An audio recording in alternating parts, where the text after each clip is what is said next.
नमस्ते दोस्तों, टिप्स इन hibernate channel पे आप सबका हार्दिक स्वागत है। फ्रेंड्स, आज हम फिर बात करेंगे ट्रेडिंग कॉन्सेप्ट के ऊपर। तो आज जो कॉन्सेप्ट के ऊपर हम बात करने वाले हैं निफ्टी ट्रेंड के ऊपर, यानी आज जो तारीख है, ठीक है फ्रेंड्स, आज तारीख यानी 23/10/2017 तारीख को निफ्टी का रुझान क्या हो सकता है, निफ्टी का ट्रेंड क्या है। वैसे भी फ्रेंड्स पिछले 2 दिन से निफ्टी में गिरावट आई है और निफ्टी काफ़ी नीचे गिर चुके हैं। अभी निफ्टी का जो रेंज है 10,146 के लेवल पे है। तो कल जो है 23 तारीख को 23/10/2017 को निफ्टी का रुझान क्या हो सकता है, जैसे मैंने पिछले वीडियो में भी डालते आया हूँ कि निफ्टी का रुझान क्या हो सकता है, उसका एक ट्रेंड में बताता हूँ आप लोगों को। तो आज भी वही न्यूज़ बताने वाला हूँ कि निफ्टी का ट्रेंड क्या है। तो कॉन्सेप्ट में जाने से पहले आप लोगों से रिक्वेस्ट है, अगर आप लोगों ने चैनल को अभी तक सब्सक्राइब नहीं किया तो सब्सक्राइब जरूर कर लीजिए, ताकि आने वाले वीडियो का नोटिफिकेशन आप लोगों को मिले, क्योंकि मैं हर रोज़ एक न्यू वीडियो अपलोड करता हूँ नए स्ट्रेटेजी के साथ। तो चलिए चलते हैं, आप बात कर लेते हैं निफ्टी का रुझान क्या है। फ्रेंड्स, निफ्टी जो क्लोज हुआ है 10,146 पे क्लोज हुआ है, ठीक है। देख लेते थोड़ा सा निफ्टी का close. Okay friends, 10,146 Nifty close हुआ था। अब निफ्टी का ट्रेंड क्या है फ्रेंड्स, अब निफ्टी का ट्रेंड के बारे में अगर बात करें, अगर हम यहाँ पर 200 डेज सिंपल मूविंग एवरेज अगर ड्राइंग अप्लाई करें तो उसके हिसाब से ट्रेंड जो है, ट्रेंड अभी तक अप ट्रेंड में है, क्योंकि 200 डेज के अभी नज़दीक नहीं है, काफ़ी दूर है। लेकिन अगर पोजीशन के बारे में कहा जाए तो पोजीशन जो है, पोजीशन अभी सेलिंग पोजीशन पे है। सेलिंग पोजीशन पे क्यों है फ्रेंड्स, इसलिए क्योंकि पिछले दिन का जो कैंडल है वो कैंडल 42 कैंडल में क्लोज हुआ है, करीबन 65 निफ्टी माइनस हुआ है, ठीक है फ्रेंड्स, 19 तारीख को। तो ट्रेंड के हिसाब से ट्रेंड अभी तक अप ट्रेंड में है, लेकिन पोजीशन की हिसाब से पोजीशन जो है अभी सेलिंग पे है। लेकिन निफ्टी के जो बाकी सारे आउटलुक है, जो इंडिकेटर वो क्या कहते हैं वो देख लेते हैं, उसके बाद हम ये डिसाइड कर सकते हैं कि निफ्टी का रुझान क्या हो सकता है, ठीक है फ्रेंड्स।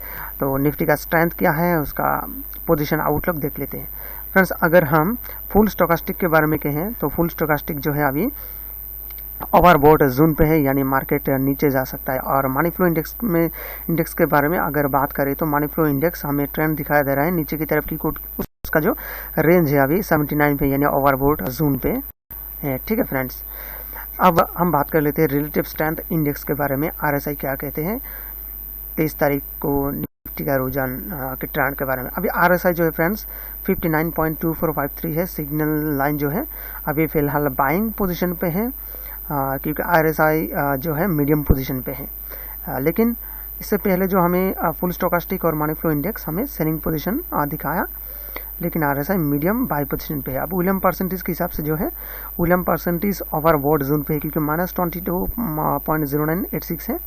तो विलियम परसेंटेज के हिसाब से मार्केट नीचे जा सकता है। बाकी आउटलुक जो है, जैसे कि फ्रेंड्स वो भी देख लेते हैं मूविंग एवरेज क्या कहते हैं। अब मूविंग एवरेज के बारे में अगर बात करें 10 डेज, 20 डेज, 50 डेज और 100 डेज और 200 डेज सिंपल मूविंग एवरेज, तो 10 डेज का जो लेवल है यहाँ पर हमें सपोर्ट मिल रहा है 10,105। ओके फ्रेंड्स, अभी मार्केट क्लोज हुआ है 10,146, लेकिन 10 डेज का जो हमें सपोर्ट मिल रहा है 10,105.675। ओके, अब 20 डेज जो हमें सपोर्ट दे रहा है, 20 डेज के हिसाब से अगर 105 अगर क्रॉस करते हैं नीचे की तरफ तो 9,992 टच करने का पॉसिबिलिटी है। फिर हम 50 डेज के बारे में बात करें, 50 डेज का जो हमें सपोर्ट मिल रहा है 9,956, और 100 डेज के बारे में अगर बात करें 9,856.302, ठीक है। अगर 50 डेज को क्रॉस करके नीचे चले जाते हैं तो 100 डेज हमें सपोर्ट दे रहा है।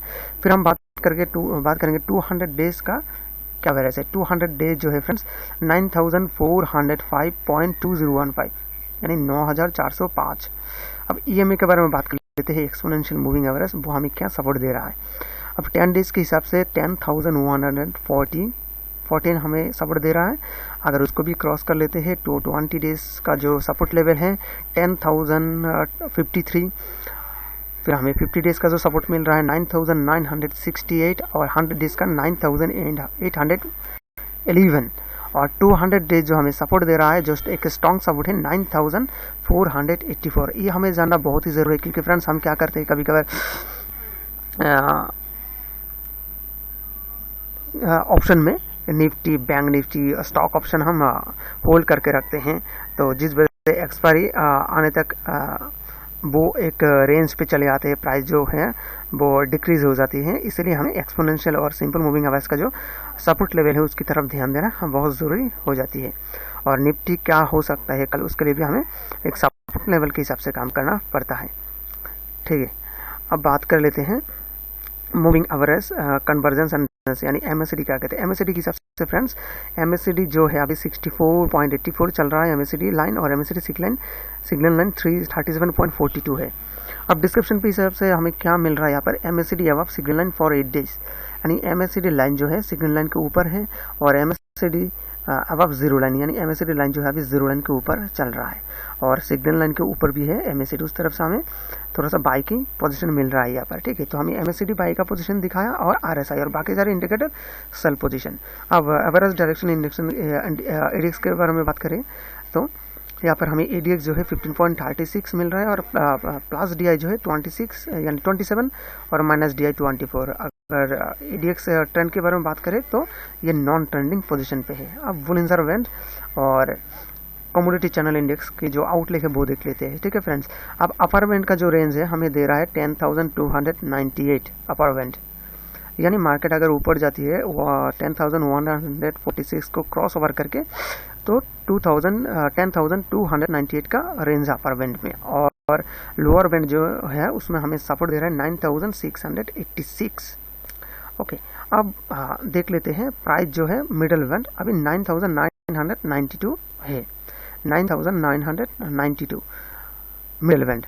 अब मिडल बैंड से ऊपर अभी मार्केट क्लोज हुआ है 10,146, यानी प्राइस अब middle band for 10 days. 10 days period के हिसाब से जो है हमें मिडल बैंड के ऊपर सपोर्ट मिला है बुलिंजर बैंड के हिसाब से। अब कमोडिटी चैनल इंडेक्स क्या कहते हैं, अभी CCI का जो रेंज है 89.95 यानी ओवरबोट जोन पे है।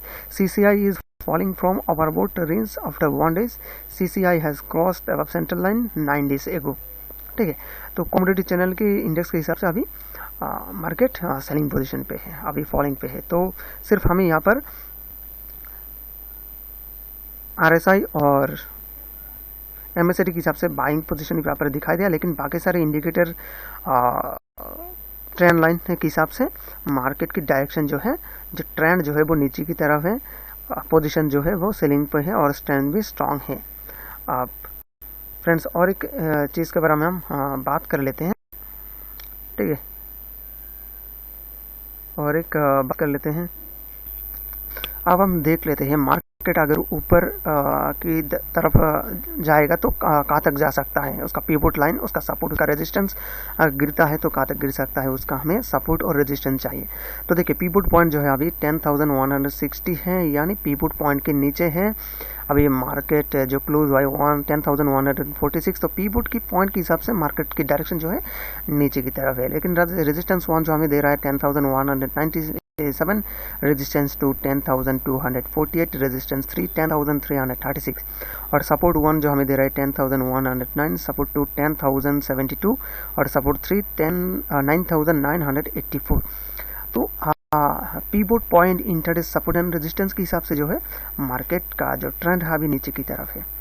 तो कुल मिला के जो यहाँ पर रिजल्ट निकला है, ट्रेंड जो है नीचे की तरफ है, पोजीशन भी सेलिंग पे है, और स्ट्रेंथ जो है वो भी स्ट्रांग है। तो ये एक टेक्निकल एनालिसिस है, टेक्निकल एनालिसिस के ऊपर बेस करके हम ये बात आप लोगों को, ये इन्फॉर्मेशन आप लोगों को दे रहे हैं कि मार्केट का ट्रेंड क्या है। तो हमेशा इस वीडियो से आप लोगों को जानकारी प्राप्त हुई है कि मार्केट का ट्रेंड क्या है, क्या हो सकता है, और कहाँ तक जा सकता है, कहाँ तक गिर सकता है। अगर वीडियो पसंद आए तो चैनल को सब्सक्राइब कीजिए, लाइक कीजिए, आगे जाकर और भी वीडियो लाते रहेंगे ताकि आप लोगों के लिए प्रॉफिटेबल रहे। तो वीडियो देखने के लिए धन्यवाद। Thanks for watching. जय हिंद।